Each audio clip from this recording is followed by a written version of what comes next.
ம் என்னம்மா ஹோம்ஒர்க் முடிச்சிட்டிங்களா இல்லையா? நான் வேற அதில் ஒரு இம்பார்ட்டன்ட் சிம்பிள் போட்டிருக்கேனே, அந்த சம்ம மறக்காமல் போட்டுட்டு வரணும்னு வேற சொல்லியிருக்கேன். முடிச்சிங்களா இல்லையா? Yes sir. ஆன்சர் வந்துருச்சா? Yes sir. Sir first one 4.4:1 தாங்க சார். ஒரு நிமிஷமா நான் செக் பண்ணிக்கிறேன், வெயிட் பண்ணுங்க.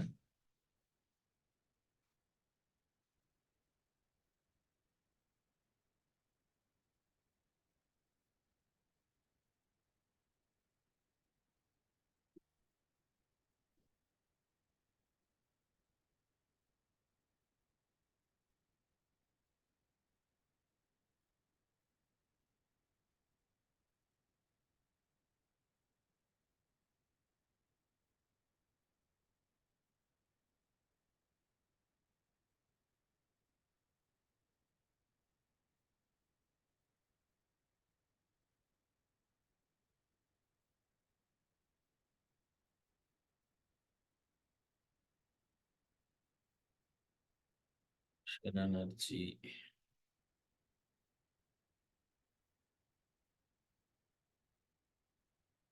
ஓகே, ஸோ 151 ஆன்சர் என்னம்மா? Option A. ஃபர்ஸ்ட் ஒனுக்கு ஆன்சர் வந்து ஆப்ஷன் ஏ.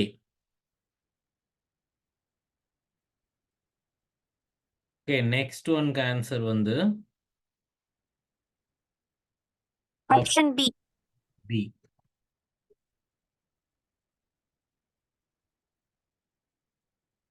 ஃபர்ஸ்ட் ஒனுக்கு ஆப்ஷன் ஏ, செகண்ட் ஒனுக்கு ஆப்ஷன் பி. யாருக்காவது ஆன்சர் வராமல் இருக்கா? சார் செகண்ட் ஒன் மட்டும் கொஞ்சம் போட்டு காட்டுறீங்களா? Okay right.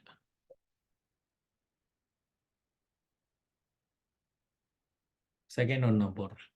ஃபர்ஸ்ட் ஒன் எனக்கு தெரிஞ்சு கொஞ்சம் கம்பேரிட்டிவாக ஈஸியாக தான் இருக்கும்னு நினைக்கிறேன்.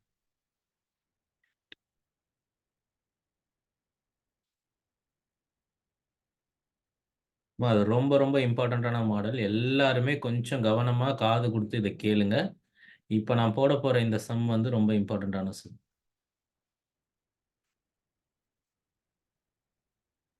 See, 3 charges plus Q plus 2Q and capital Q are placed in the vertices of an equilateral triangle. The potential energy of the system is 0. If the potential energy of the system is 0, then what is Q ன்னு கேட்டிருக்காங்க. So நீங்கள் potential energy கண்டுபிடிச்சி you will have to put it to 0. அதான் point இதில். Okay, so first இது எப்படி sir potential energy கண்டுபிடிக்கிறது? எப்போவுமே நமக்கு என்ன பழக்கம்னா potential energy at a point தான் கண்டுபிடிச்சி பழக்கம்.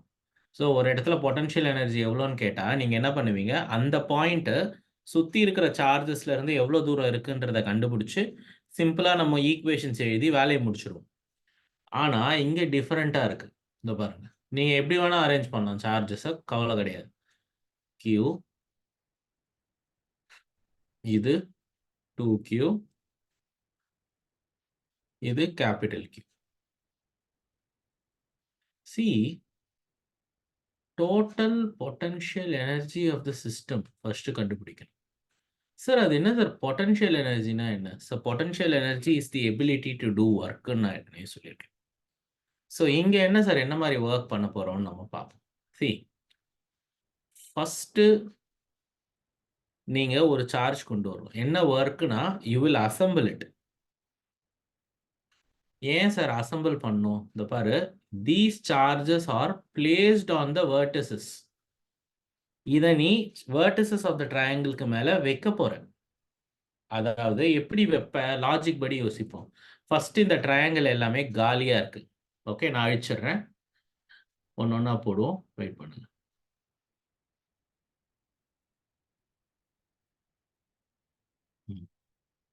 நான் ஃபர்ஸ்ட்டு எல்லாத்தையும் அழிச்சிடுறேன். ஸோ இப்போ இந்த ட்ரையாங்கிள் காலியாக இருக்குது. நீங்கள் என்ன பண்ண போகிறீங்க, ஒவ்வொரு சார்ஜாக கொண்டு வர போகிறீங்க. அதாவது நான் ஃபஸ்ட்டு என்ன சார்ஜ் கொண்டு வர போகிறேன்? I am going to bring the charge plus Q and I am going to put my plus Q over here. அதுக்கு நான் ஏதாவது ஒர்க் பண்ண வேண்டிய அவசியம் இருக்கா? No no. சார். ஏன்? இத அட்ராக்ட் பண்றதுக்கோ, ரிப்பல் பண்றதுக்கோ இங்க வேற எந்த சார்ஜஸுமே கிடையாது. சரியா? அதனால நான் இத ஈஸியா கொண்டு வந்து வச்சுருவேன். So no work is required to bring this charge. So work done to bring the first charge is 0. Sir ஏன் சார் ஒர்க் டன் கண்டுபிடிக்கிறீங்க? Because work done is change in the potential energy. எல்லாமே ஒண்ணுதான். இனிஷியலா நான் அங்க எங்க இருந்து கொண்டு வரேன்? இனிஷியலா சார்ஜஸ் எல்லாத்தையுமே இன்ஃபினிட்டில இருந்து கொண்டு வரேன். So my initial potential energy is already 0. அப்போ ஃபைனல் பொட்டன்ஷியல் எனர்ஜின்னு சொன்னாலோ, வொர்க் டன்ன்னு சொன்னாலோ 2ம் ஒண்ணுதான். Okay. Yes. So now listen. இப்போ அடுத்த சார்ஜ் கொண்டு வர போறேன். என்ன சார்ஜ்? பிளஸ் 2q கொண்டு வர போறேன். அண்ட் நீ இந்த இடத்துல வைக்க போற. It is at a distance a from this charge.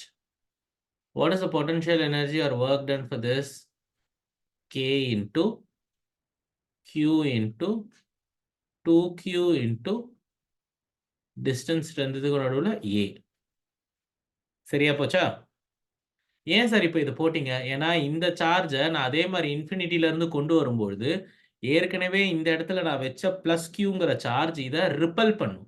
So, agent has to do a work to bring that charge from infinity. Agent ஒரு ஒர்க் பண்ணாலே அந்த ஒர்க் எப்பயுமே பாசிட்டிவா இருக்கும். நான் போன கிளாஸ்லயே சொல்லியிருக்கேன். சரியா? So the work done to bring a charge to Q is this. Then listen. W3 is equal to மூணாவது சார்ஜ் கொண்டு வர போறேன், which is capital Q. கவனமா பார்க்கணும். இப்போ இந்த கேபிட்டல் Q கொண்டு வரும்பொழுது தான் விஷயமே இருக்கு. இத இந்த சார்ஜும் ரிப்பல் பண்ணும், இந்த சார்ஜும் ரிப்பல் பண்ணும். So there are two positive charges that are already present in two vertices of a triangle, which will repel this incoming capital Q. எந்த அளவுக்கு? பாரு, ஒவ்வொன்றா எழுத போறேன். K into ஃபர்ஸ்ட் இது எப்படி இன்ஃப்ளூயன்ஸ் பண்ண போகுதுன்னு பார்ப்போம். Q times Q by A squared. Sorry, square வரக்கூடாது. பிளஸ் இது இதை இன்ஃப்ளூயன்ஸ் பண்ணும். எப்படி? K into 2Q Q by A. அப்போ டோட்டல் ஒர்க் டன் அப்படின்னு சொன்னா it is nothing but W1 plus W2 plus W3. So you will have to just add all the three and get the answer. Okay. அதை நீ equal to 0 போடணும். புரிஞ்சுதா? அந்த இதை மூணையும் ஆட் பண்ணிட்டு you should equate it to 0.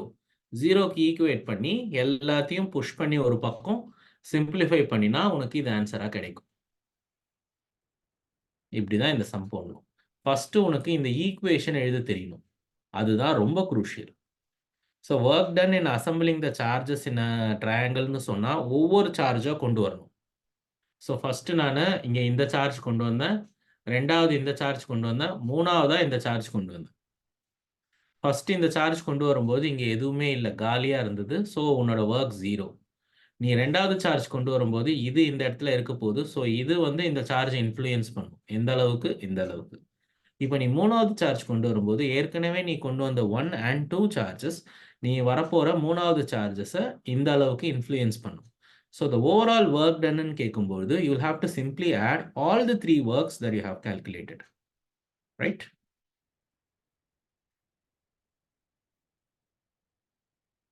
புரிஞ்சுதாமா?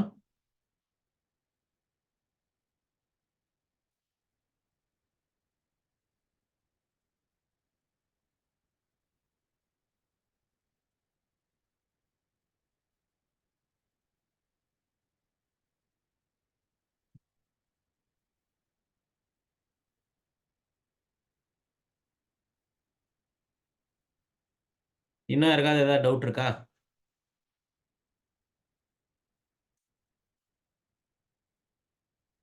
இது இன்னும் முடியல, சம்ம முடியல. இது மூணையும் ஆட் பண்ணி லெஃப்ட் சைடு 0 போடணும். ஏன்னா அவன் 0 போட சொல்லியிருக்கான். போட்டு எல்லாத்தையும் நீங்க ரீஅரேஞ்ச் பண்ணீங்கன்னா தான் கிடைக்கும். ஓகே? Yes sir. ஓகே. இது ஈஸி. இப்போ பாருங்க.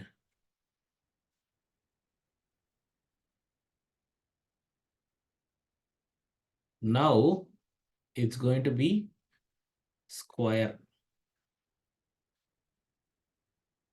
You are going to calculate the work done to assemble these charges in the square.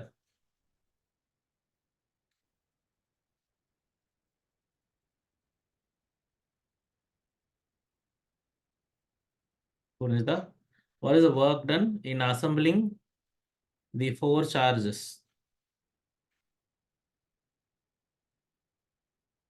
கண்டுபிடிக்கணும். ஃபர்ஸ்ட் இது இது இது இது. ஃபர்ஸ்ட் நீங்க 1 கொண்டு வரீங்க, 2 கொண்டு வரீங்க, அடுத்து 3, அப்புறம் 4. இந்த மாதிரி மொத்தம் 4 சார்ஜும் கொண்டு வந்து அதே ஆர்டர்ல அசெம்பிள் பண்ண போறீங்க. எனக்கு இப்ப நான் பண்ண மாதிரியே எழுதுங்க.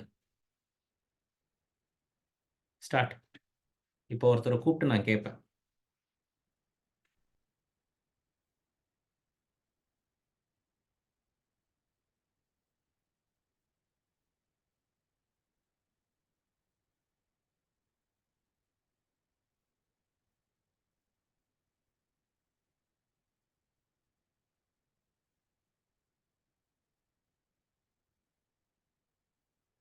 சார் எல்லாமே like charges sir? Of course எல்லாமே பாசிட்டிவ். நான் நெகட்டிவ்னா நெகட்டிவ்னு சொல்லுவேன். நான் சொல்லாத வரைக்கும் எல்லாமே பாசிட்டிவ் தான்.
ரெடி?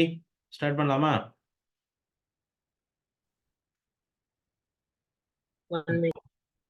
சீக்கிரம்.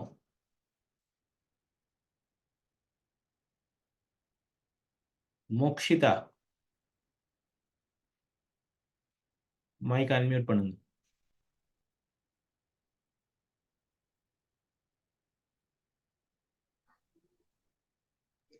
Yes, sir. முடிச்சிங்களா? So 1 minute, sir. I'm just doing it. சரி, எனக்கு ஃபர்ஸ்ட் ஒன்னொன்னா சொல்லுங்க. Q1 மட்டும் first you are bringing in Q1. வேற எதுவுமே இங்க இல்ல. அதுக்கு மாத்திரம் ஃபர்ஸ்ட் ஒர்க் சொல்லுமா?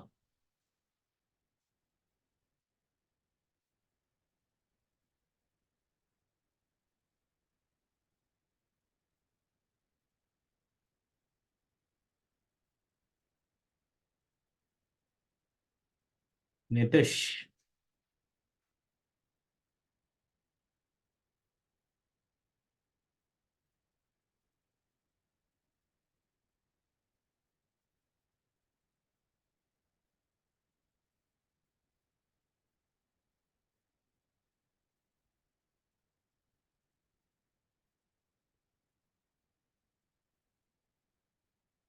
எஸ் சொல்லுமா. சொல்லுங்க. கசில்டா சொல்லுங்க. Fine. W2. Tell me the work done to bring Q2. K into Q1 into Q2 by 8. Very good. ஏன்னா Q2 வரும்போது Q1 இருந்திருக்கும். நைஸ். K சொல்லுங்க. into Q2 into Q3 by 8. அவ்வளவுதானா? அவ்வளவுதான். இல்ல. ஏன்னா Q3 கொண்டு வரும்போது Q1 இருக்கும் Q2 இருக்கும். plus K into Q1 into Q3 by A. No, not A. What is the distance between these two charges? root 2A. Very good. அதுதான் crucial. W4 சொல்லுப்பா. K into ம் Q4 into Q3 by A plus K into Q4 into Q1 by A plus K into Q4 into Q2 by root 2A. Very good. இப்போ இது மூணையும் add பண்ணும். அதான் answer. So இப்போ நீங்கள் என்ன ஃபிக்ஸ் ஆகிடக்கூடாதுன்னா, போன வாட்டி 3 டேர்ம் வந்தது.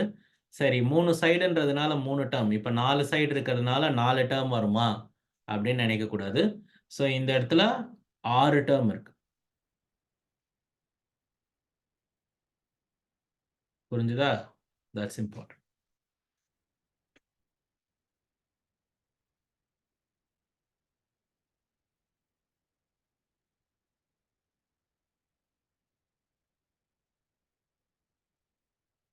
கிளியர்?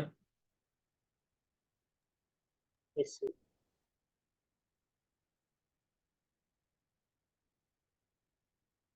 ஸோ இது ரொம்ப ரொம்ப ரொம்ப முக்கியமான சில டெக்னிக் இது. எல்லாரும் எழுதிட்டீங்களா? Yes, sir. Right. Next, very, very, very important topic, capacitors. இதுதான் உங்களுடைய கடைசி டாபிக், capacitors. ஆனால் this is எக்கச்சக்கமான கான்செப்ட்ஸ் இருக்கு, நிறைய விஷயங்கள் நம்ம பேச போகிறோம். சரியா? நான் சொல்ல போகிற ஒவ்வொரு விஷயமுமே ரொம்ப ரொம்ப ரொம்ப இம்பார்ட்டண்ட், எல்லாமே க்ரூஷியல் ப்ராப்ளம் சால்வ் பண்ணுறதுக்கு. நீங்கள் நினைக்கிற மாதிரி இது அவ்வளோ ஈஸியாக ப்ராப்ளம் சால்வ் பண்ணிட முடியாது. ஸோ இதை மைண்டில் நல்லா ஞாபகம் வச்சுக்கோங்க. நான் சொல்ல போகிற ஒவ்வொன்றும் இம்பார்ட்டன்ட்மா, ரொம்ப அட்வான்ஸ்டாக இருக்கும். நீங்கள் உங்களோட ஸ்கூலில் படிக்கிறதுக்கும் இங்கே நான் சொல்லிக் கொடுக்க போகிறதுக்கும் நிறைய டிஃப்ரென்ஸ் இருக்கும். இங்கே காது கொடுத்து கவனமாக கேட்டு கவனித்து கற்றுக்கோங்க. எது புரியலனாலும் உடனே நான் ஸ்டாப் பண்ணிட்டு கேட்கணும். ரைட்? கெப்பாசிட்டர்ஸ்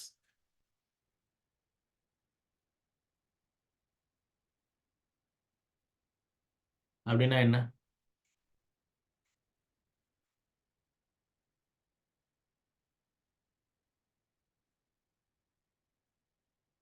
கெப்பாசிட்டர்ஸ்னா என்ன?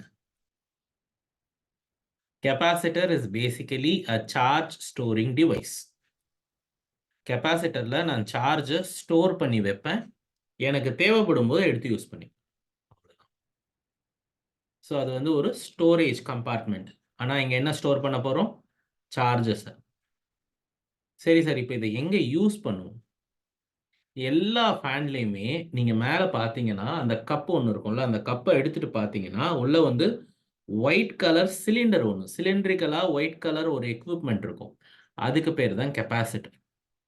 ஆனால் நீங்கள் இதை எலக்ட்ரிக்கல் ஷாப்பில் கெப்பாசிட்டர்னு கேட்டு அதை வாங்க மாட்டீங்க, கண்டென்சர்னு கேட்டு வாங்குவீங்க. ஸோ கண்டென்சர்னாலும் கெப்பாசிட்டர்னாலும் ஒன்று தான். உங்களுடைய ப்ராப்ளம்லையுமே சில இடத்துல கண்டென்சர்ன்ற வார்த்தை வந்தாலும் you should treat it like a capacitor. ஞாபகத்தில் இருக்கு. மொத்தம் 3 விதமான கெப்பாசிட்டர் இதில் இருக்குது. ஒன்று பேரலல் பிளேட், ஸ்பெரிக்கல், சிலிண்ட்ரிக்கல் அப்படின்னு சொல்லி 3 விதமான கெப்பாசிட்டர்ஸ் இருக்குது. நீட்டை பொறுத்த வரைக்கும் parallel plate capacitors மாத்திரம் தான் இருக்கு. JEE-ல cylindrical and spherical இருந்தது, இப்போ இல்லை. ஸோ நான் வந்து parallel plate capacitors மாத்திரம் தான் டீல் பண்ண போகிறேன். ஸோ parallel plate capacitorனா 2 கெப்பாசிட்டர் இப்படி, ஐ மீன் 2 பிளேட், கண்டக்டிங் பிளேட்ஸ் 2 இருக்கும். இந்த 2 பிளேட்டையும் நம்ம என்ன பண்ணுவோம்? we will connect it to a battery like this. We'll simply connect it to a battery.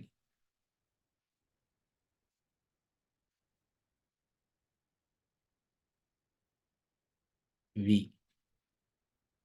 சரியா? ஒரு கெப்பாசிட்டருடைய கெப்பாசிட்டன்ஸ் எதை டிபெண்ட் பண்ணும்னா C is equal to Q by V. C stands for the capacitance of a capacitor. இதுக்கு பேரு. அது என்னது sir? capacitance of a capacitor. அந்த value தான் ஒரு கெப்பாசிட்டரால எவ்வளோ சார்ஜஸை ஸ்டோர் பண்ண முடியும் அப்படிங்கிறத முடிவு பண்ணும். The capacitance of a capacitor. Q tells you the charge that is stored in the capacitor. V is the potential that you get, that you connect across the plates. Potential na battery. The battery that you connect across the plates is named V. Q is the charge that is stored inside the capacitor. C is the capacitance of a capacitor. சரியா? இப்போ நீங்க இதை பார்த்த உடனே நிறைய பேர் என்ன குழப்பிக்கிறாங்க தெரியுமா? Sir, capacitance of a capacitor தான் ஒரு கெப்பாசிட்டரால எவ்வளோ சார்ஜ் ஸ்டோர் பண்ண போகுது அப்படிங்கிறத முடிவு பண்ணக்கூடிய குவான்டிட்டி. அப்போ நான் அந்த குவான்டிட்டி அதிகமாக்கணும்னு நினைச்சேன்னா என் பேட்டரியை நான் கம்மி பண்ணுமா அப்படின்னு கேட்குறாங்க. ஏன்னா C and V are inversely related இல்லையா? So if the V reduces, if C increases ஆன்னு கேட்பாங்க. நீங்க என்ன சொல்லணும்?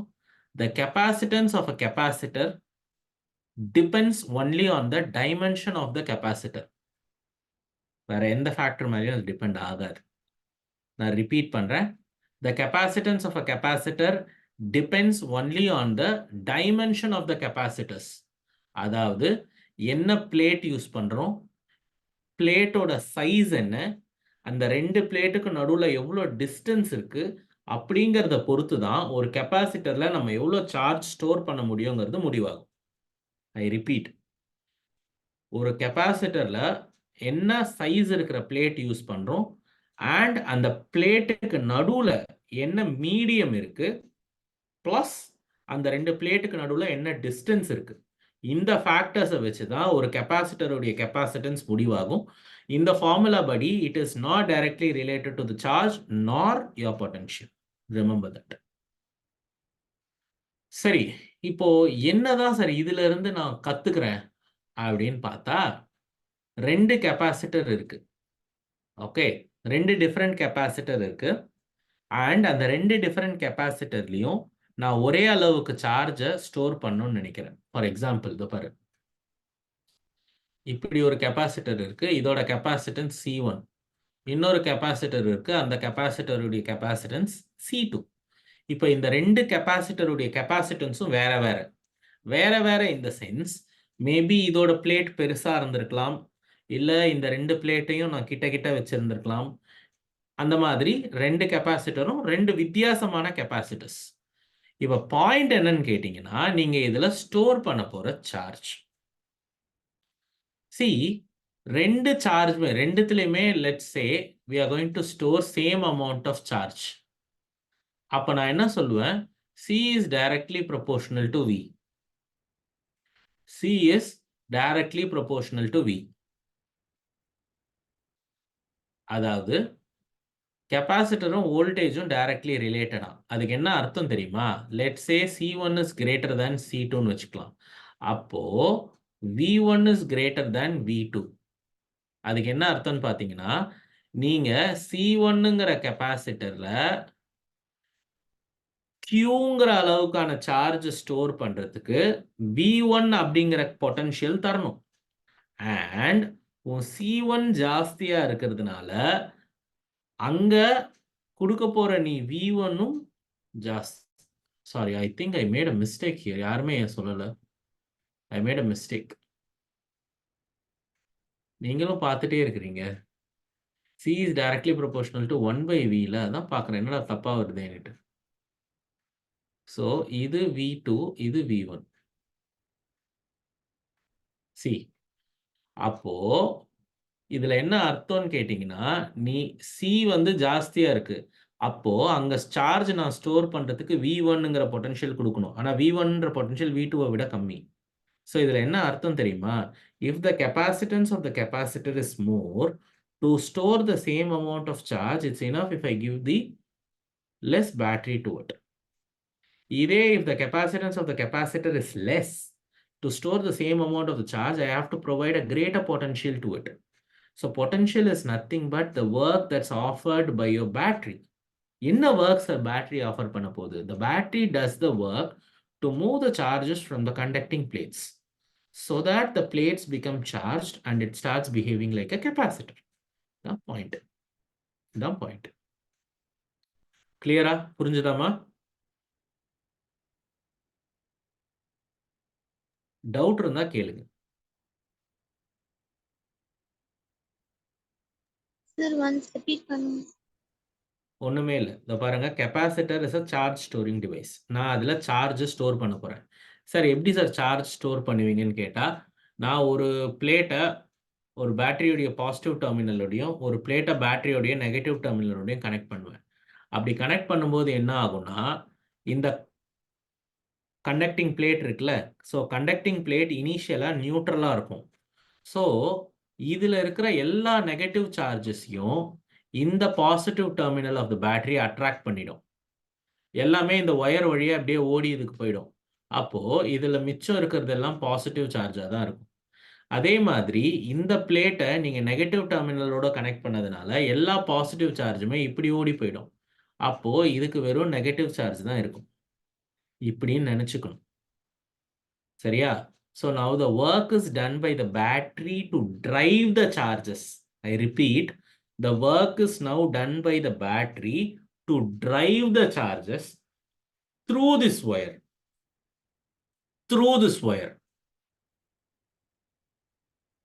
So that your plates are getting charged. So இப்போ இந்த பிளேட்டுக்கு பாசிட்டிவ் சார்ஜும் இந்த பிளேட்டுக்கு நெகட்டிவ் சார்ஜஸும் இப்போ கிடைச்சிருக்கு. இப்படி தான் ஒரு கெப்பாசிட்டரை சார்ஜ் ஸ்டோரிங் டிவைஸாக மாற்றணும்.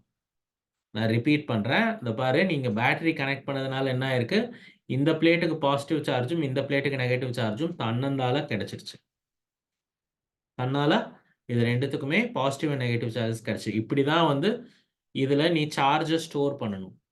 ஸோ இப்போ இந்த ரெண்டு பிளேட்லேயுமே ஈக்குவல் சார்ஜஸ் இருக்கும். கவனமாக இருக்கணும். சரியா? இங்கே ப்ளஸ் கியூனா இங்கே minus Q. So there will be equal amount of charges that get stored in either of the plates. அப்போ இந்த சார்ஜ் ஸ்டோர்ட் இந்த கெப்பாசிட்டர் என்னன்னு கேட்டால் நீ கியூன்னு தான் சொல்லணும். Sir Q plus minus Q plus Q zero இல்லையா அப்படின்னு சொல்லக்கூடாது. த சார்ஜ் ஸ்டோர்ட் இந்த கெப்பாசிட்டர் வில் பி கியூ. அதுக்கு என்ன அர்த்தம்னா இதில் ப்ளஸ் கியூ இருக்குது, அதில் மைனஸ் கியூ இருக்குன்னு அர்த்தம். சரி சார், இப்போ நீங்கள் என்ன சொல்லிட்டீங்க, கெப்பாசிட்டன்ஸ் ஆஃப் அ கெப்பாசிட்டர் எப்படி முடிவாகுதுன்னா முழுக்க முழுக்க அந்த கெப்பாசிட்டருடைய சைஸ் அண்ட் ஷேப்பை பொறுத்து முடிவாகுதுன்னு சொல்லிட்டீங்க. சரி, என்னது size and shape? Epsilon naught into A by D. நான் எந்த டெரிவேஷனும் போடல, எல்லாத்தையுமே டெரைவ் பண்ண முடியும். இந்த ஃபேக்டர் தான் கெப்பாசிட்டன்ஸ் ஆஃப் அ கெப்பாசிட்டரை முடிவு பண்ணும். நல்லா ஞாபகத்தில் வச்சுக்கோங்க, மறந்துடாதீங்க. இது என்னது சார் எப்சிலான் நாட்டு ஏ என்ன D? A stands for the area of the plate. D stands for the separation of the plate. Note பண்ணிக்கோ. A stands for the area of the plate. Small d stands for the separation of the plate. Epsilon naught stands for the what? Epsilon naught stands for the medium. இதுக்கு நடுவில் என்ன medium வைக்கிறீங்களோ it talks about that. இப்போ காலியாக விட்டுருக்கிறதுனால அது epsilon நாட்டாகவே இருக்கு. ஃபியூச்சரில் நான் ஏதாவது ஒரு மீடியம் வச்சேன்னா இந்த இடத்துல கேங்கிற ஒரு டயலெக்ட்ரிக் கான்ஸ்டன்ட்டை நான் ஆட் பண்ணுவேன். சரியா? So this is how your capacitance of a capacitor is decided. அப்படி நான் டிசைட் பண்ணி ரெண்டு கெப்பாசிட்டர் இங்கே வச்சுருக்கேன். ஒன்றுத்தோட வேல்யூ C1, இன்னொருத்தோட வேல்யூ C2. நான் சொல்லிட்டேன் C1 is greater than C2. புரிஞ்சுதா? ஆனால் இப்போ ரெண்டுத்துக்குமே நான் ஒரே அளவுக்கு சார்ஜ் ஸ்டோர் பண்ணணும்னு நினைக்கிறேன். ரெண்டுத்தோடைய கெப்பாசிட்டருடைய கெப்பாசிட்டன்ஸும் வெவ்வேறு. ஆனால் நான் ஸ்டோர் பண்ணுறதா நினைக்க போகிற சார்ஜ் ரெண்டுத்துலேயுமே சேமாக இருக்கணும். I want to store same amount of charges in both the capacitors. அப்போ நான் இங்கே என்ன தெரிஞ்சுக்கிறேன், capacitance in potential are inversely related. So capacitance ஜாஸ்தியாக இருந்தால் கியூங்கிற சார்ஜை நான் அதில் ஸ்டோர் பண்ணுறதுக்கு கம்மியான பொட்டன்ஷியல் கொடுத்தா போதும். ஆனால் இதுவே கெப்பாசிட்டன்ஸ் ஆஃப் த கெப்பாசிட்டர் கம்மியாக இருந்தால் அதே அளவுக்கு கியூங்கிற சார்ஜை நான் ஸ்டோர் பண்ண அதிகமான பொட்டன்ஷியல் நான் கொடுக்க வேண்டியது இருக்கு. இதுதான் பாயிண்ட். புரிஞ்சுதா? ஸோ இல்லைன்னா நான் நம்பர்ஸ் வச்சு சொல்கிறேன் பாரேன். ஒரு எக்ஸாம்பிளுக்கு சொல்கிறேன். இது வந்து 2 மைக்ரோ ஃபேரட்னு வச்சுக்கலாம். ஃபேரட் ஞாபகம் இருக்கட்டும். Farad is the unit that I use to represent the capacitance of a capacitor. இது 3 மைக்ரோ ஃபேரட் இருக்கு. இப்போ மாற்றி போட்டேன். 1 மைக்ரோ ஃபேரட் இருக்குன்னு வச்சுப்போம். அப்போ தான் C1 is greater than C2. நான் ரெண்டுத்துலேயுமே 10 மைக்ரோ கூலும் சார்ஜஸை ஸ்டோர் பண்ணணும்னு நினைக்கிறேன். சரியா? 10 மைக்ரோ கூலும் சார்ஜஸை ஸ்டோர் பண்ணணும்னு நினைக்கிறேன். அப்போ எவ்வளோ பொட்டன்ஷியல் தேவைப்படுதுன்னு நான் கேட்பேன். ஸோ நீ என்ன பண்ணுவ? V1 is equal to Q by C1 அப்படின்னு போடுவ.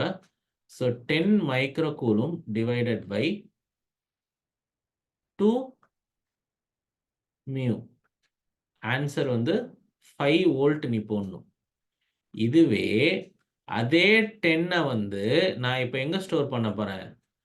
1 மைக்ரோஃபாரட் கெப்பாசிட்டரில் ஸ்டோர் பண்ணணும்னா நான் எத்தனை வோல்ட் போடணும்? 10 வோல்ட் போடணும். அதான் நான் இங்கே சொல்லியிருக்கிறேன்.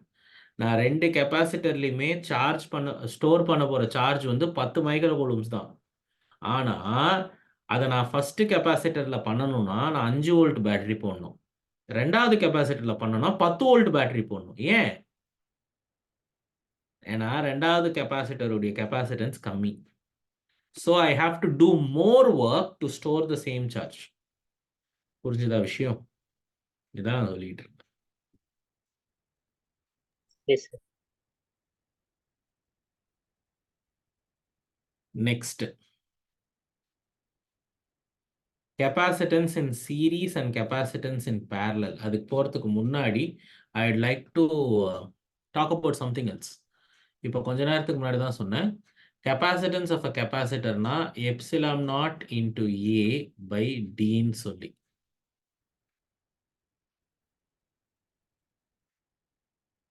Epsilon naught into A by D அப்படின்னு சொல்லி. ஸோ ஒரு கெப்பாசிட்டர் இருந்தால் அந்த கெப்பாசிட்டருக்கு நடுவில் கேப் இருக்குது, எதுவுமே இல்லை, காலியாக இருந்ததுன்னா நீங்கள் அதை அப்படியே விட்டுறலாம். ஃப்யூச்சரில் நீங்கள் என்ன சொல்லலாம்? இந்த ரெண்டு பிளேட்டுக்கு நடுவில் நான் ஏதோ ஒரு மீடியம் வைக்கிறேன். அப்படி வச்சா என்ன ஆகும்னு கேட்டிங்கன்னா இதோட கெப்பாசிட்டன்ஸோட கெப்பாசிட்டர் மாறும்.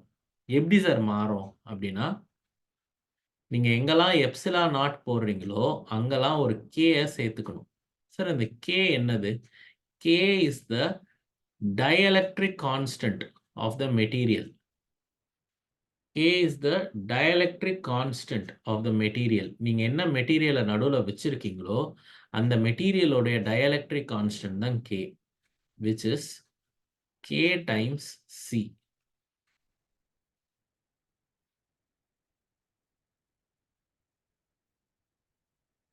இந்த மாதிரி இதுல இருந்து நீங்க என்ன தெரிஞ்சுக்கிட்டீங்க? C prime equal to KC. நீங்க அந்த dielectric constant அந்த பிளேட்டுக்கு நடுவில் வச்சதுக்கு அப்புறம் உங்க கெப்பாசிட்டருடைய கெப்பாசிட்டன்ஸ் K டைம்ஸ் இன்க்ரீஸ் ஆயிருக்கு. ஏற்கனவே நம்ம இந்த கேவை பற்றி நிறைய பேசியிருக்கிறோம் first சாப்டர்லேயே. K is called dielectric constant or relative permittivity, epsilon by epsilon naught ன்னு சொல்லியிருக்கேன். And your K value or epsilon or value will never be less than 1. Your K value will be equal to 1. எப்போ? If it is vacuum. That's the minimum value possible for any K. புரிஞ்சுதா? மற்ற எந்த medium நீங்கள் வச்சாலும் K value will be greater than 1. ஞாபகத்தில் இருக்கு. அதனால தான் நான் என்ன சொல்கிறேன், இந்த பிளேட்டுக்கு நடுவில் நீ ஏதாவது ஒரு மீடியம் வச்சிட்டனா என்ன ஆகும் தெரியுமா? உன்னோட capacitor of a capacitance increase ஆகிடும். சார் இப்போ ஏன் இதை பண்ணணும் அப்படின்னு கேட்கலாம். ஏன்னா எப்பயுமே ஒரு கெப்பாசிட்டரில் அதிகமான சார்ஜை உன்னால் ஸ்டோர் பண்ண முடியும்னா அட்வான்டேஜ் தானே. நீ அதை பேட்டரி மாதிரி எங்கே வேணால் கொண்டு போய் எப்படி வேணால் யூஸ் பண்ணிக்கலாம். ஒரு பர்டிகுலர் கெப்பாசிட்டரில் நிறைய சார்ஜ் ஸ்டோர் பண்ண முடியும்னா. ஸோ இப்போ நான் இந்த ஈக்குவேஷன் பார்க்குறேன். இப்போ இந்த ஈக்குவேஷன் பார்க்கும்போது சி அதிகமாகணும்னா ஒன்று நான் ஏவை அதிகமாக்கணும், இல்லை டியை குறைக்கணும். இதுதான் என்னோட பாசிபிலிட்டிஸ். ஏ அதிகமாக்குறேன்னா நான் யூஸ் பண்ண போகிற பிளேட்டோட ஏரியா பெருசாகுதுன்னு அர்த்தம். அப்படி நான் பெருசா யூஸ் பண்ணேன்னா அந்த கெப்பாசிட்டரோட சைஸ் பெருசாயிடும். அப்போ அந்த கெப்பாசிட்டரோட சைஸ் பெருசாச்சுன்னா என்னால் நிறைய இடத்துல அதை போட முடியாது. இப்போ ஃபேனுக்கு மேலெல்லாம் பார்த்தீங்கன்னா சின்னதாக இருக்குது. ஸோ இப்போ நீங்கள் யோசிச்சு பாருங்கள், அதை பெருசாக நான் போட்டேன்னா அங்கே இடமே இருக்காது, என்னால் அங்கே யூஸ் பண்ண முடியாது. சரி சார், அதை விட்டுருவோம். இப்போ டி குறைச்சிக்கலாமே. டினா 2 பிளேட்டுக்கு நடுவில் இருக்கிற செப்பரேஷன், அதை குறைச்சிக்கலாமே அப்படின்னு கேட்கலாம். ஸோ இங்கே இன்னொரு முக்கியமான விஷயம் நடக்கும். நான் என்ன சொன்னேன், 2 பிளேட்டை நீங்கள் இப்படி பக்கத்தில் வச்சிங்கன்னா ஒரு பிளேட்டுக்கு பாசிட்டிவ் சார்ஜும் இன்னொரு பிளேட்டுக்கு நெகட்டிவ் சார்ஜும் வரும். அப்படி வரும்பொழுது there will be a very very strong electric field that develops. சரியா? இப்போ நீங்க இதை குறைச்சிங்கன்னு வச்சுக்கோங்களேன், இந்த டிஸ்டன்ஸ் டியை குறைச்சிங்கன்னா அது ரொம்ப பக்கத்தில் வரும்.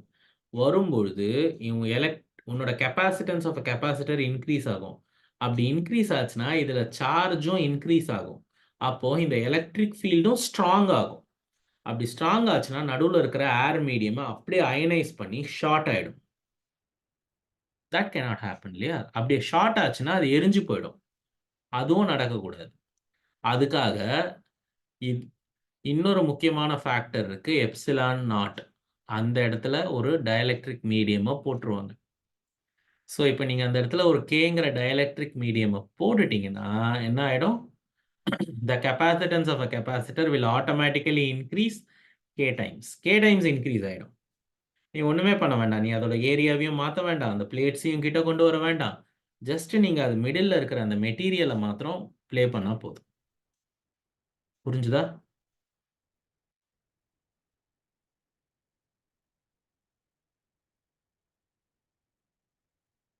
Yes, sir. நெக்ஸ்ட், ஒரு கெப்பாசிட்டரை சீரீஸில் போட்டால் என்ன ஆகும், பேரலில் போட்டால் என்ன ஆகும்னு சொல்லி பார்ப்போம். First, series combination of the capacitor. இப்போ நான் என்ன பண்ண போகிறேன், 3 கெப்பாசிட்டரை நான் சீரீஸில் கனெக்ட் பண்ண போகிறேன். இப்படிதான்.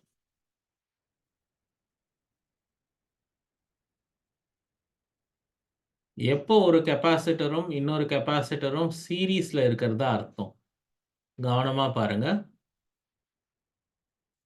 எப்போ நீ ஒரு கெப்பாசிட்டருடைய ஒரு பிளேட்டும் இன்னொரு பிளேட்டும் இப்படி கனெக்ட் ஆயிருக்கோ அப்பதான் அந்த கெப்பாசிட்டர் சீரீஸ்ல இருக்கிறதா கணக்கு. புரிஞ்சுதா? இல்லைன்னா அந்த கெப்பாசிட்டர் சீரீஸ்ல இருக்கிறதா கணக்கே கிடையாது. நான் ரிப்பீட் பண்றேன்.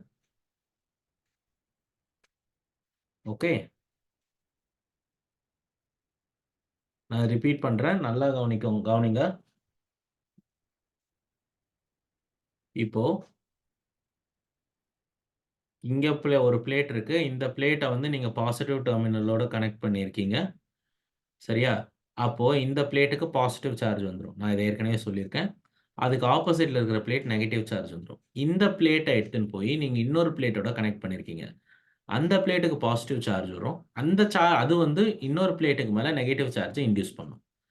இதை நீங்க திரும்பி இன்னொரு பிளேட்டோட கனெக்ட் பண்ணியிருக்கீங்க. அந்த பிளேட்ல பாசிட்டிவ் சார்ஜ் வரும். இது நெகட்டிவ் சார்ஜை இன்டியூஸ் பண்ணிடும். இப்படி கனெக்ட் ஆயிருந்தாதான் ஒரு கெப்பாசிட்டர், 2 கெப்பாசிட்டர் இல்லை 3 கெப்பாசிட்டர் சீரீஸ்ல இருக்கிறதா கணக்கு. அதாவது ஒரு பிளேட்டோடைய நெகட்டிவ் சார்ஜும் இன்னொரு கெப்பாசிட்டருடைய பாசிட்டிவ்லி சார்ஜ்டு பிளேட்டும் ஒன்னா கனெக்ட் ஆயிருக்கும்.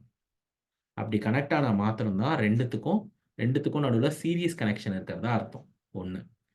ரெண்டாவது, இப்படி கெப்பாசிட்டர் சீரீஸா கனெக்ட் ஆயிருந்தா 3 கெப்பாசிட்டர்லையுமே ஈக்குவலான சார்ஜ் ஸ்டோர் ஆயிருக்கிறதா அர்த்தம். ஐ ரிப்பீட், நல்லா கவனிங்க. 3 கெப்பாசிட்டர் சீரீஸா கனெக்ட் ஆயிருந்ததுன்னா 3 கெப்பாசிட்டர்லையுமே ஈக்குவல் சார்ஜஸ் இருக்கிறதா அர்த்தம். எப்பெல்லாம் நான் 2 கெப்பாசிட்டர் சீரீஸ்ல இருக்குன்னு சொன்னாலும், நான் சொன்னாலும் சொல்லலைனாலும் அந்த 2 கெப்பாசிட்டர்லையுமே ஒரே மாதிரி சார்ஜஸ் தான் இருக்கும். ஆனா டிஃபரெண்ட் பொட்டன்ஷியல் டிராப்ஸ் இருக்கும். There will be different potential drops on each and every capacitor. Potential drops different இருக்கும். சரியா? So இப்போ இதை வச்சு நான் ப்ளே பண்ண போறோம் பாருங்க. So the total potential will be sum of the potential drops. இதில் எவ்வளோ பொட்டன்ஷியல் ட்ராப் ஆயிருக்கு, அதில் எவ்வளோ பொட்டன்ஷியல் ட்ராப் ஆயிருக்கு, அதில் எவ்வளோ பொட்டன்ஷியல் ட்ராப் ஆயிருக்குன்னு கண்டுபிடிச்சு நான் மூணையும் ஆட் பண்ணனா that should be equal to the sum of the potentials. அப்படி இருக்கும் பட்சத்தில் V1 is equal to எப்படி எழுதலாம்? C is equal to Q by V ல, so V equal to Q by C. Q by C1 plus Q by C2 plus Q by C3. And leftல நம்ம என்ன எழுதுவோம்னா Q by C equivalent அப்படின்னு எழுதலாம். எழுதிட்டு I can just bring all these things down. மிச்சம் என்ன இருக்கு? 1 by C equivalent is equal to 1 by C1 plus 1 by C2 plus 1 by C3.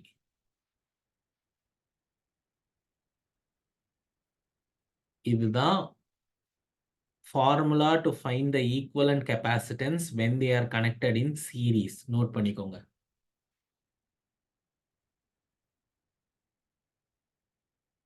This is the formula to find the equivalent capacitance when they are connected in series.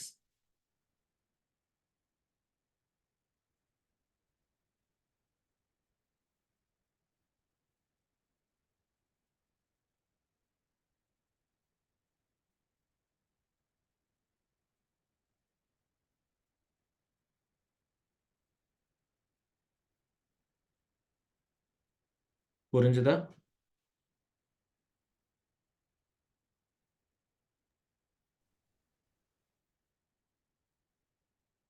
Move பண்ணலாமா? Yes, sir. Next, parallel combination.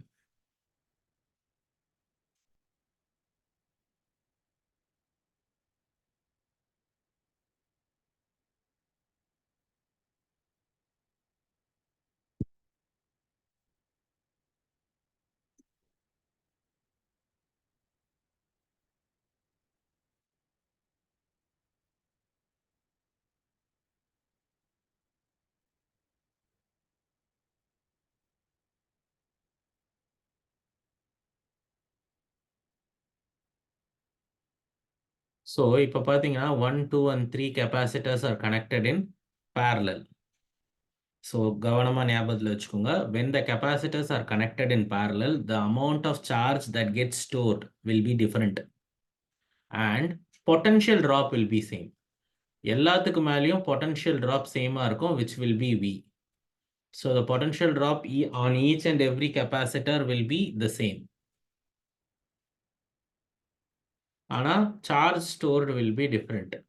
So, capital Q is equal to Q1 plus Q2 plus Q3. C is equal to Q by V ன்னு இருக்கும். So, Q is equal to CV. இதை வச்சு நான் எழுதுவேன். எழுதுனா C1V plus C2V plus C3V. C equivalent times V. This goes down, this goes down, this. So what is the C equivalent during the parallel combination? It is C1 plus C2 plus C3. அவ்வளவுதான். So நீங்கள் பேரலாக போட்டிங்கன்னா அப்படியே add பண்ணிடலாம். சீரீஸில் போட்டிங்கன்னா 1 by C1 plus 1 by C2 plus 1 by C3 போடணும்.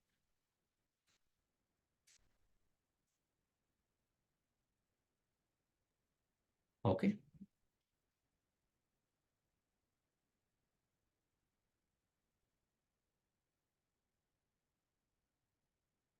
இதில் டவுட்ஸ் இருக்கா? சரி. இப்போ அடுத்தது சார் இது ரிப்பீட் பண்ண முடியுமா சார்? ஒண்ணுமே இல்லைம்மா. எப்பெல்லாம் வந்து கெப்பாசிட்டர்ஸ் பேரலா இருக்குன்னு நான் சொல்றேனோ அப்போ எல்லா கெப்பாசிட்டர்லயுமே டிஃப்ரெண்டான சார்ஜஸ் தான் ஸ்டோர் ஆயிருக்கும். ஆனா பொட்டன்ஷியல் டிராப் சேமா இருக்கும். சீரீஸ் காம்பினேஷன்ல சேம் சார்ஜ் இருக்கும், டிஃப்ரெண்ட் பொட்டன்ஷியல் டிராப் இருக்கும். இது அப்படியே நேர் வைஸ் வர்ஸா இருக்கு. ஸோ இப்போ நீங்கள் என்ன பண்ணலாம்னா total charge stored will be Q1 + Q2 + Q3 மூணுமே ஆட் பண்ணிவிட்டு அண்ட் இந்த ஃபார்முலாவிலேருந்து Q can be written as C1 V1. So C1 V1 + C2 V2 + C3 V3 பண்ணிவிட்டு we'll have to just bring it down. Okay. Thank you sir.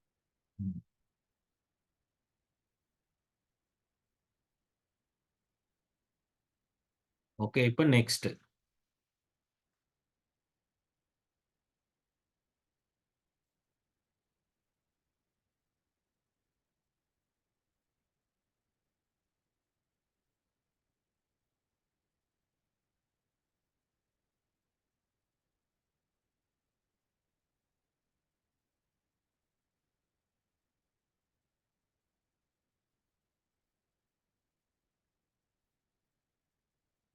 So இப்போ கெப்பாசிட்டருக்கு நடுவில் நான் dielectric mediums வைக்க போகிறேன். So அப்படி டயலெக்ட்ரிக் மீடியம்ஸ் வச்சா என்ன ஆகும்னு சொல்லி பார்ப்போம். ஃபஸ்ட்டு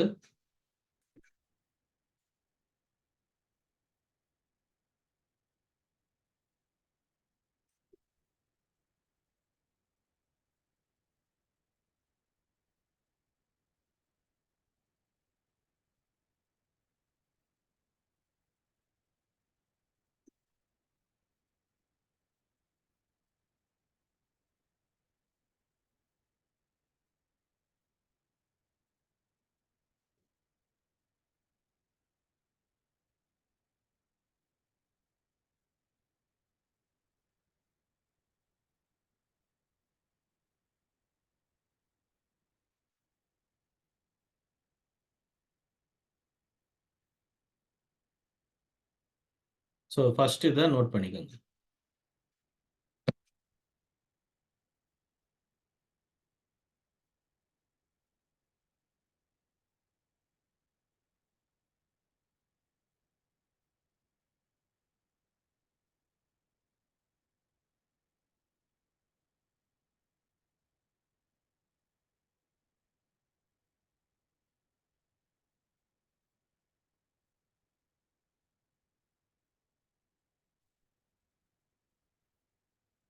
ஸோ ஃபஸ்ட்டு கேஸில் உன்னோட கெப்பாசிட்டரை நான் காலியாக விட்டுருக்கேன். ஸோ காலியாக இருக்கும்பொழுது உங்களுடைய கெப்பாசிட்டன்ஸ் வந்து ε0 A/D அது நமக்கு தெரியும். இப்போ பாருங்க நான் ஃபில் பண்ணியிருக்கேன். ஆனால் கம்ப்ளீட்லி ஃபில்டு கிடையாது, பார்ஷியலி ஃபில்டு. ஸோ கொஞ்சம் ஃபில் பண்ணியிருக்கேன், மிச்சத்தை அப்படியே காலியாக விட்டுருக்கேன். ஸோ அப்போ காலியாக விடும்பொழுது உங்களோட கெப்பாசிட்டர் ஆஃப் கெப்பாசிட்டன்ஸ் இதுவாக இருக்கும். இது ஃபுல்லாக ஃபில் பண்ணும்போது இதுவும் நம்ம பார்த்துருக்கோம். ஃபர்ஸ்ட் இதை எழுதிக்கோங்க.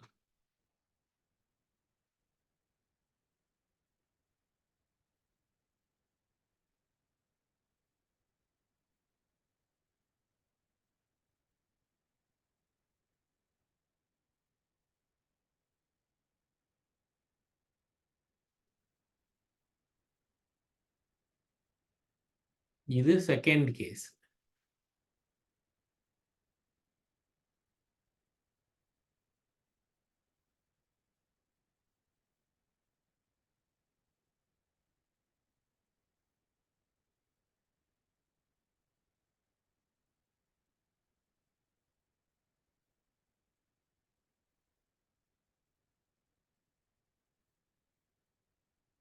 இங்க பார்த்தீங்களா?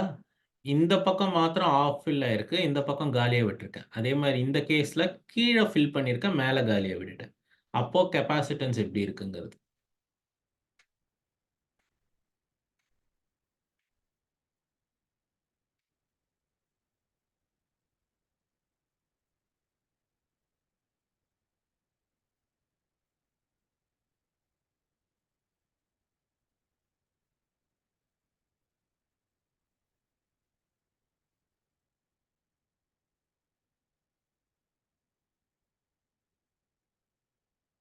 நோட் பண்ணியாச்சா?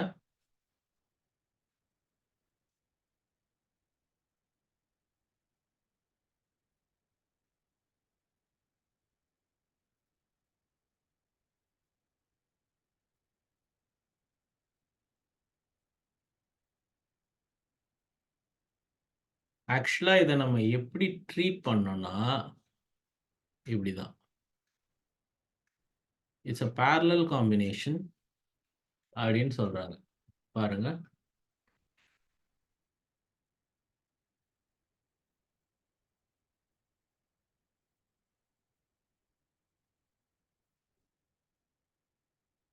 இப்படி. நான் இதை எக்ஸ்பிளைன் பண்றேன். வெயிட் பண்ணுங்க.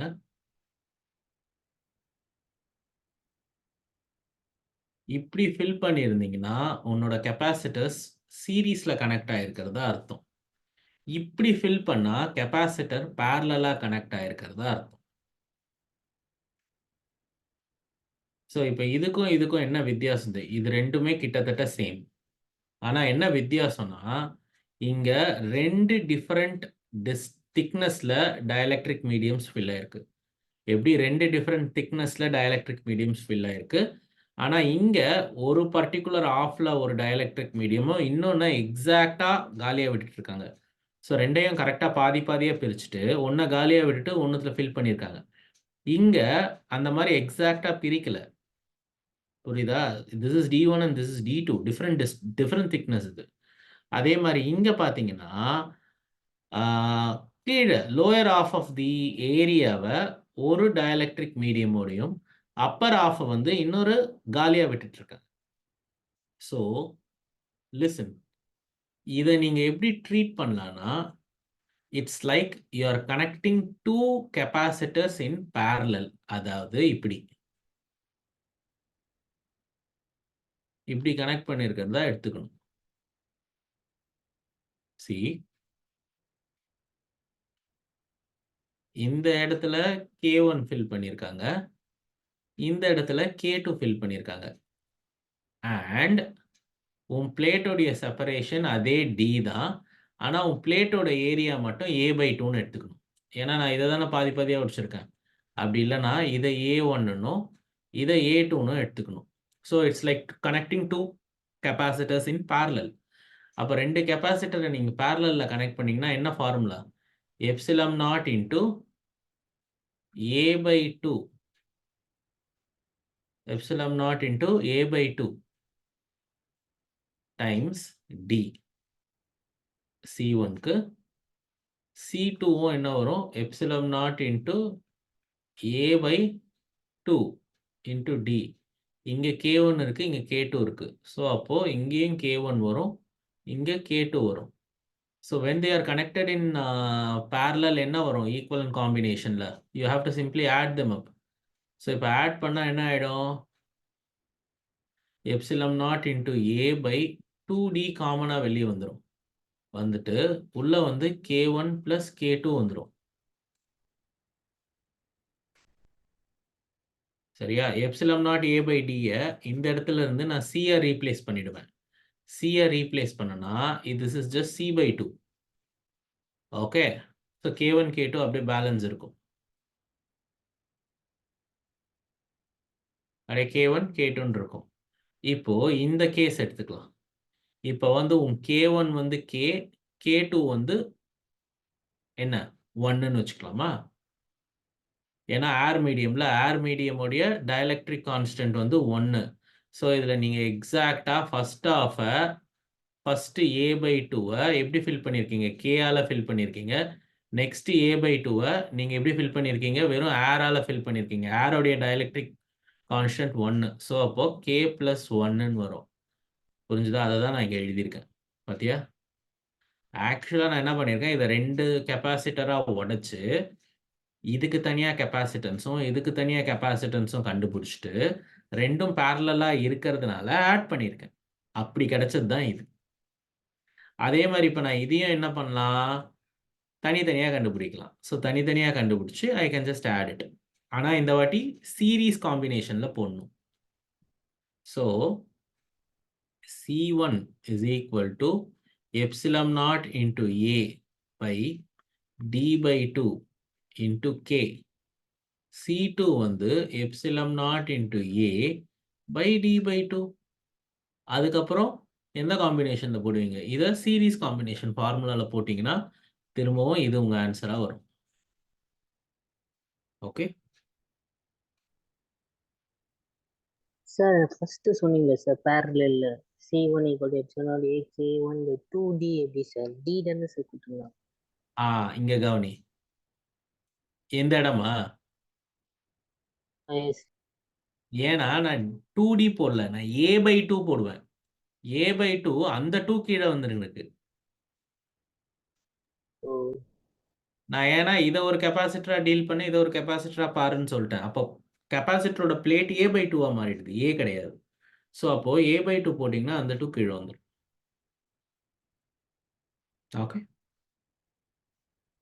ஓகே.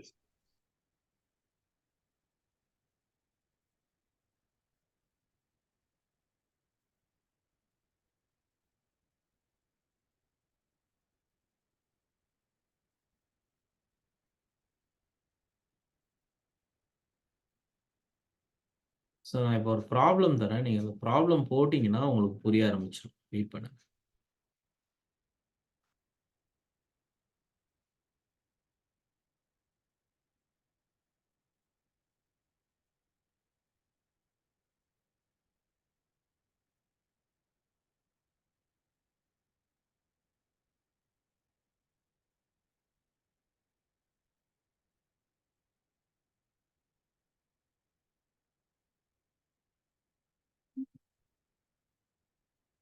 ஓகே, ஸோ இப்போ இந்த கொஸ்டின் பாருங்களேன்.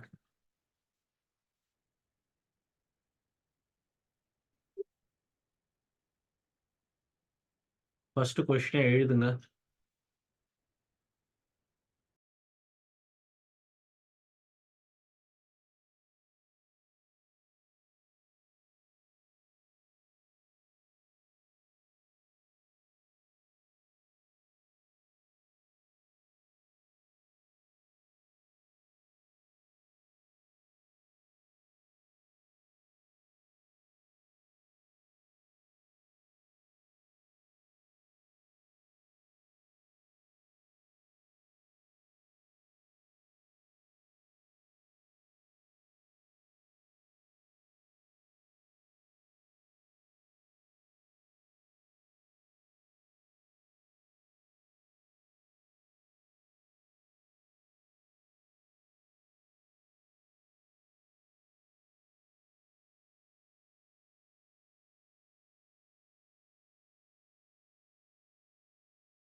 ஸோ எப்படிமா இந்த சம் போடணும் பாருங்க.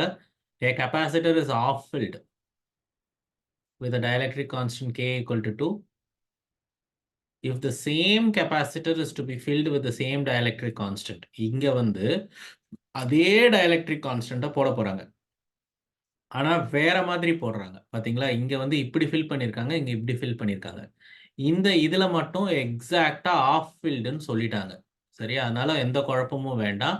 ஸோ பாதிக்கு டயலெக்ட்ரிக் மீடியம் இருக்கு, மிச்சம் பாதிக்கு ஏர் மீடியம் இருக்கு. ஓகே, ஸோ அதுல எந்த குழப்பமும் கிடையாது. ஆனா இதுல எப்படி ஃபில் பண்ண போறாங்கன்னே சொல்லல. என்ன திக்னஸ்ல போடணும்னு நமக்கு தெரியாது.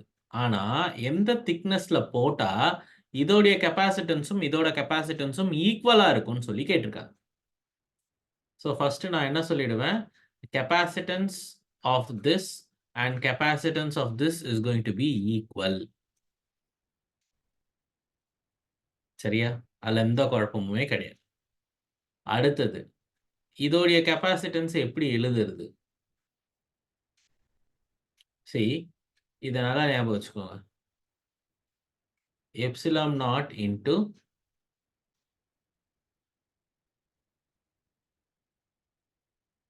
இதுதான் சி ஈக்குவலன்ட் ஃபார்முலா. எந்த டிஃப்ரெண்ட் ஏரியாவாக இருந்தால் கூட நீங்கள் இதை யூஸ் பண்ணிக்கலாம். Epsilon naught into A1 plus A2 by D.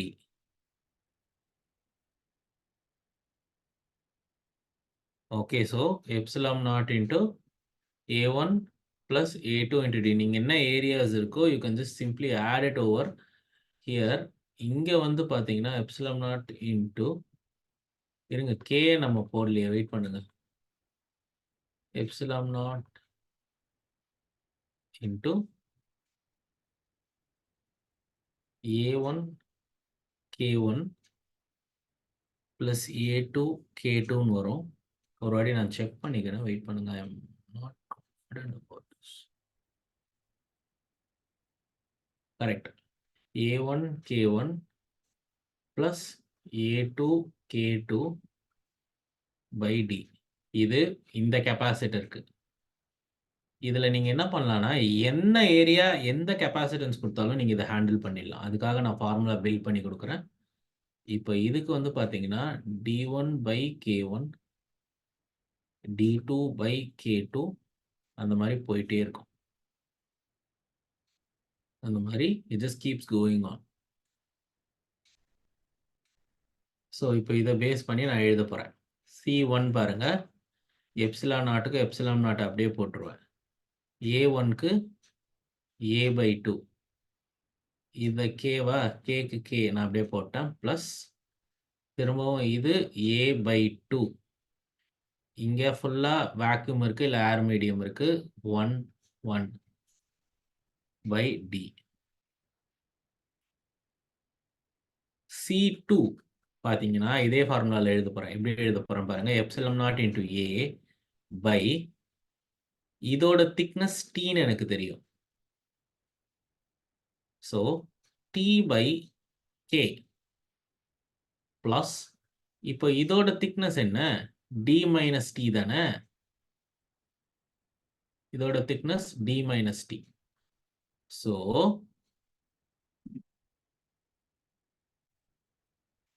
It's D minus T by அங்கே ஏர் மீடியம் இருக்கிறதுனால that becomes 1. ஸோ இது C1, இது C2. you will just have to equate them and go away. இது ரெண்டையும் ஈக்குவல் பண்ணு. எப்சிலம் not a எல்லாத்தையும் cancel பண்ணுங்க, ரீஅரேஞ்ச் பண்ணி get me the value for T. அதான் நீங்கள் பண்ணணும். Do it. இந்த ஃபார்முலா ரெண்டையும் நோட் பண்ணிக்கோங்க.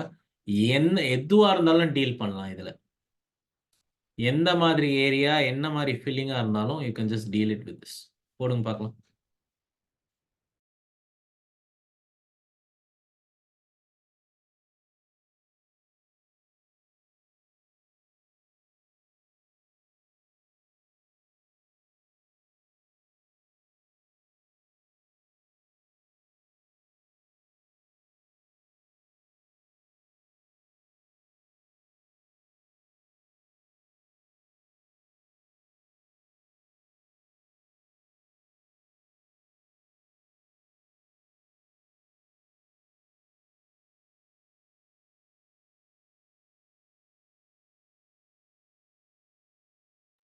Sir, question like K equal to எங்க யூஸ் பண்ணணும் sir?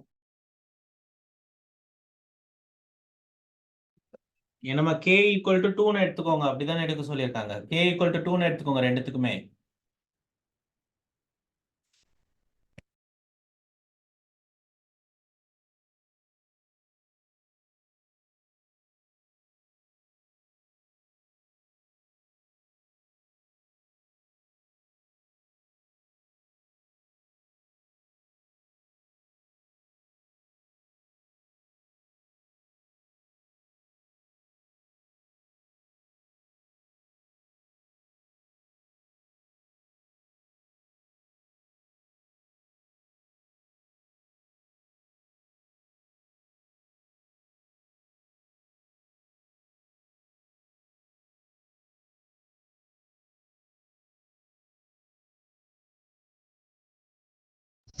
Sir, option A, 2D by 3.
என்ன ஆன்சர்மா வந்திருக்கு?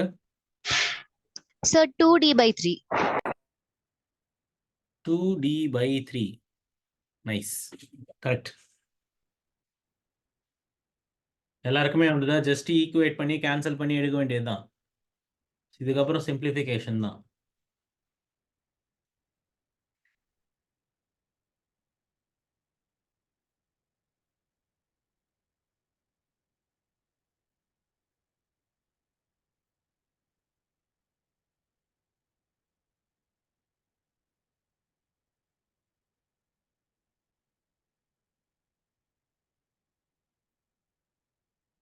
டவுட் இருக்காமா? யாருக்கா ஆன்சர் வரலையா? சொல்லுங்க.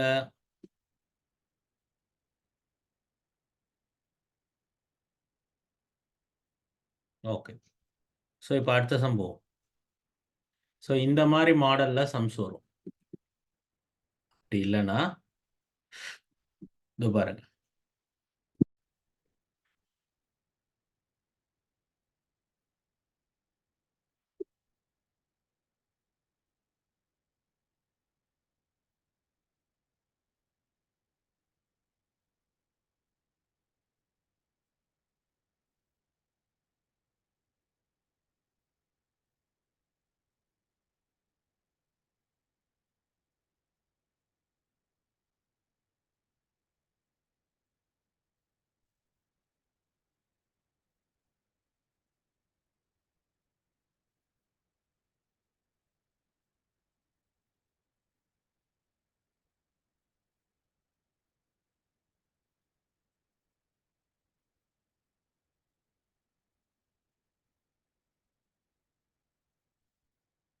ஸோ இந்த மாதிரி சம்ஸ் போட கற்றுக்கணும்.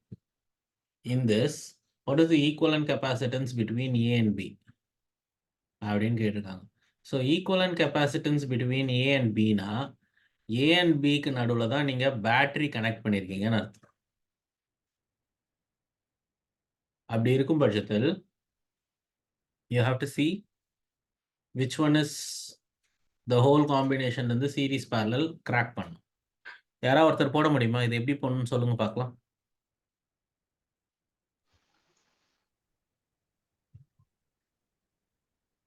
சரி, 2 microfarad and 2 microfarad are in series. So 1/2 plus 1/2. Then Very good. 1 microfarad and 2 microfarad are in series. 1 plus 1/2. Then okay, some of them are in parallel. Very good. So இது பார்த்த உடனே நிறைய பேருக்கு தெரியாது. பாருங்க, கவனமாக கவனிக்கணும். எப்பயுமே நீங்க ஒரு எண்டை பாசிட்டிவ்னும் இன்னொரு எண்டை நெகட்டிவ்னும் அசியூம் பண்றதும் முக்கியம்.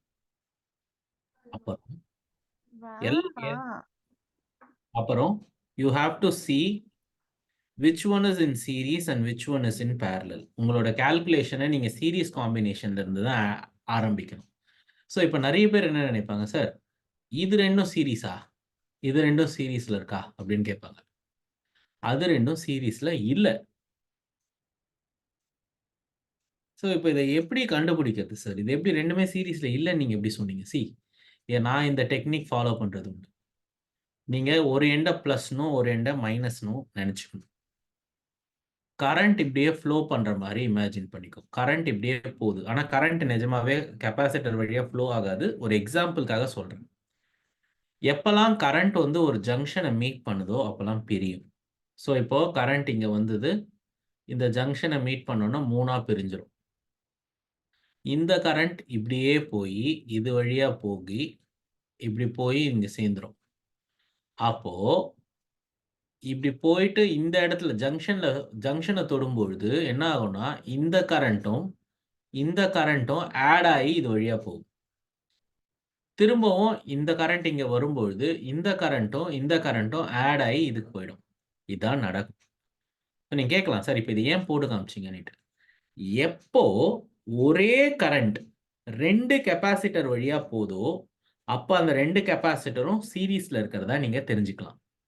இப்ப பாரு, இங்க வந்த அதே கரண்ட் தானே இப்ப இது வழியாவும் போச்சு.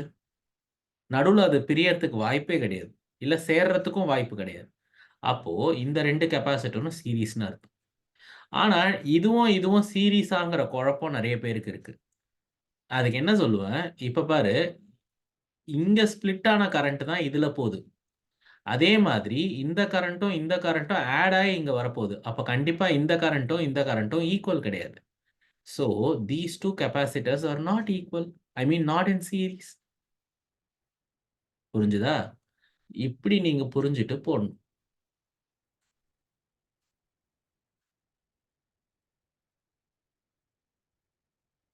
So, எப்பயுமே ஃபர்ஸ்ட் சீரீஸ்ல இருந்து ஆரம்பிக்கணும். இது ரெண்டும் சீரீஸ்ல இருக்கா? ஸோ என்ன formula? 1/2 + 1/2. 1/C equivalent. So 1/2 + 1/2 1. So C equivalent is equal to 1. அதாவது என்னது சார் C equivalentனா என்ன? இந்த 2 கெப்பாசிட்டரையும் ரிமூவ் பண்ணிட்டு அதுக்கு பதில் நான் ஒரே ஒரு 1 மைக்ரோஃபாரட் கெப்பாசிட்டர் போட்டனா போதும். இது ரெண்டும் செய்யற வேலையை அதுவே செஞ்சிடும். அதுக்கு பேர் தான் equivalent. That is called equivalent. புரியா? நான் அது 2 இருந்த இடத்த ரிமூவ் பண்ணிட்டு என்ன பண்ணிட்டேன், ஒன்னே ஒன்று போட்டேன். அதை 1 மைக்ரோஃபாரட்னு சொல்லுவேன். இது ஏற்கனவே 1 மைக்ரோஃபாரட், இது 2 மைக்ரோஃபாரட். புரிஞ்சுதா? இது 1 மைக்ரோஃபாரட். இப்போ இது ரெண்டும் எப்படி இருக்கு? பேரலல்ல இருக்கு. ஸோ 1 மைக்ரோஃபாரடும் 1 மைக்ரோஃபாரடும் எப்படி இருக்கு? பேரலல்ல இருக்கு.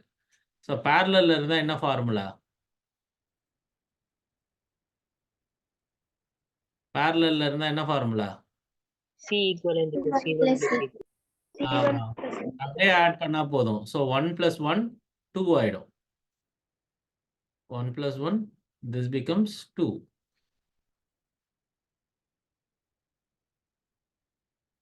2 ஆன உடனே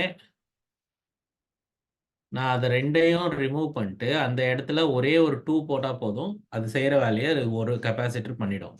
இப்ப கவனிங்க, இந்த 2ம் இந்த 2ம் எப்படி இருக்கு?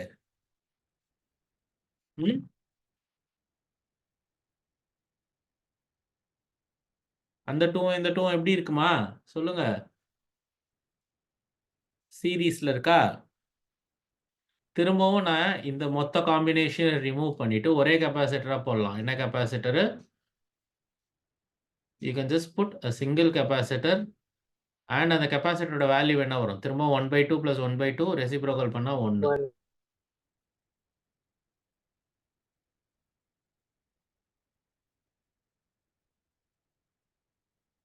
எப்படி போடணும்? இப்படி போடணும். இப்போ இந்த 1ம் இந்த 1ம் எப்படி இருக்கு? சீரீஸ்ல இருக்கா? பேரலல்ல இருக்கா?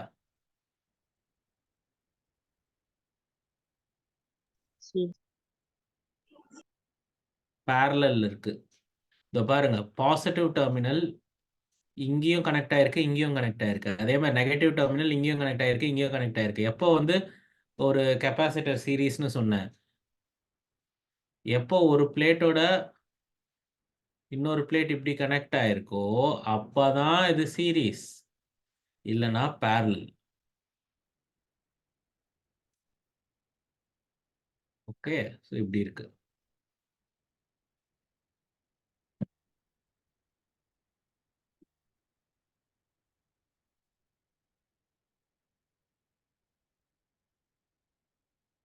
So there are சொல்லுமா.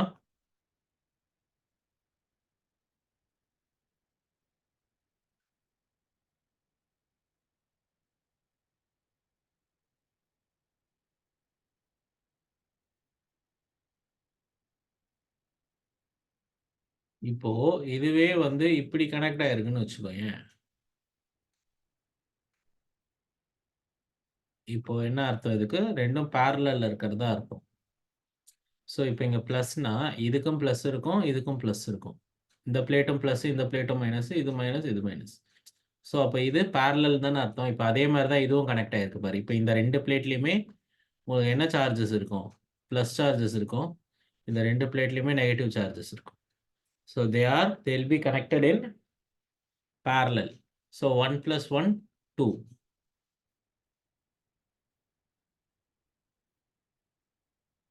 Okay.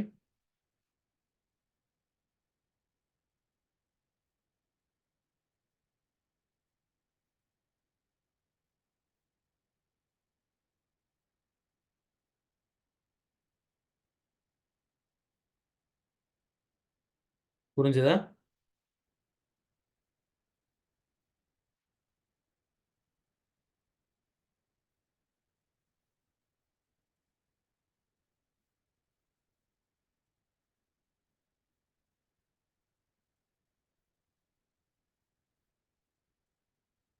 டவுட்னா கேளுங்க, நான் சொல்லி தரேன்.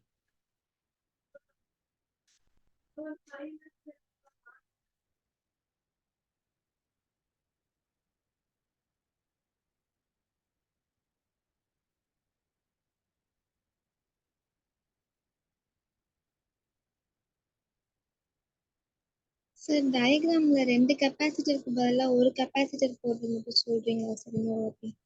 ஒன்றும் இல்லைம்மா, ஈக்குவலன்ட் கெப்பாசிட்டன்ஸ்னா இந்த ரெண்டு கெப்பாசிட்டருக்கு பதில் எந்த மாதிரி ஒரு கெப்பாசிட்டரை போட்டால் இந்த ரெண்டு கெப்பாசிட்டர் செய்கிற வேலையை அந்த ஒரு கெப்பாசிட்டரே முடிச்சிடும் அப்படிங்கிறத சொல்கிறது தான் இந்த ஃபார்முலா. இப்போ நான் சொல்கிறேன், இந்த ரெண்டு கெப்பாசிட்டருமே சீரீஸில் இருக்குது. ஸோ அப்போ நீங்கள் என்ன பண்ணுவீங்க, சீரீஸ் ஃபார்முலாவில் போட்டு யூ கெட் இட் இஸ் 1 மைக்ரோஃபாரட்ல. அப்போது இந்த ரெண்டு கெப்பாசிட்டரையும் ரிமூவ் பண்ணிவிட்டு அதுக்கு பதில் நான் ஒரே ஒரு கெப்பாசிட்டர் போடுவேன். அந்த கெப்பாசிட்டரோட வேல்யூ 1 மைக்ரோஃபாரட். சரியா? அப்போ இந்த ரெண்டை ஒன்றா குறைச்சிட்டேன். அதுக்கப்புறம் அதையும் இதையும் சேர்த்து இன்னொன்னா குறைப்பேன், ஈக்குவலன்ட் கண்டுபிடிச்சேன். திரும்பவும் இதையும் இதையும் ஒன்றா போட்டு திரும்பவும் குறைப்பேன். ஸோ என் வேலையே இங்கே கெப்பாசிட்டரை குறைக்க. எதை பேஸ் பண்ணி குறைப்பேன்னா சீரீஸ் அண்ட் பேரலல் காம்பினேஷன்ஸை பேஸ் பண்ணி குறைப்பேன். ஓகே,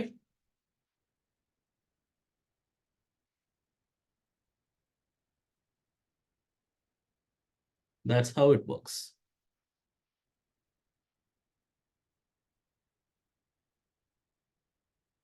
Next,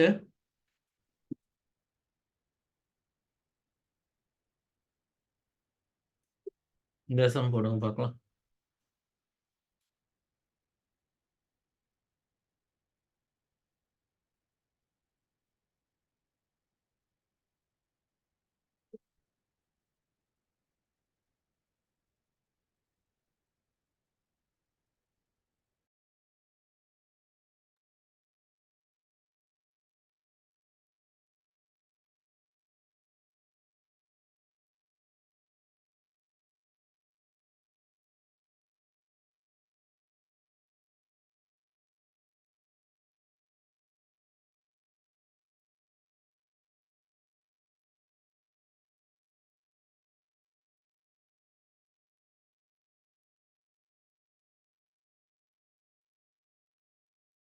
ஸோ இந்த சம் ஹோம்ஒர்க்காக எடுத்துக்கோங்கம்மா, எல்லாருமே இதை நோட் பண்ணிக்கோங்க.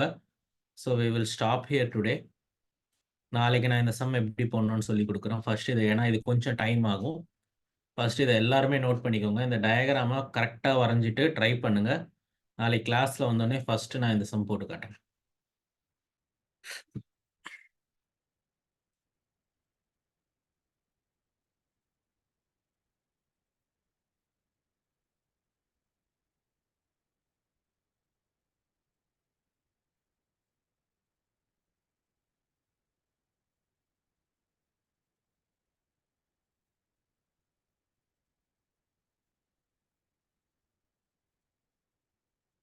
Okay. Yes. So I'll stop here today, ma. We'll again meet tomorrow. Yeah. Thank you. Thank you. Thank you, sir.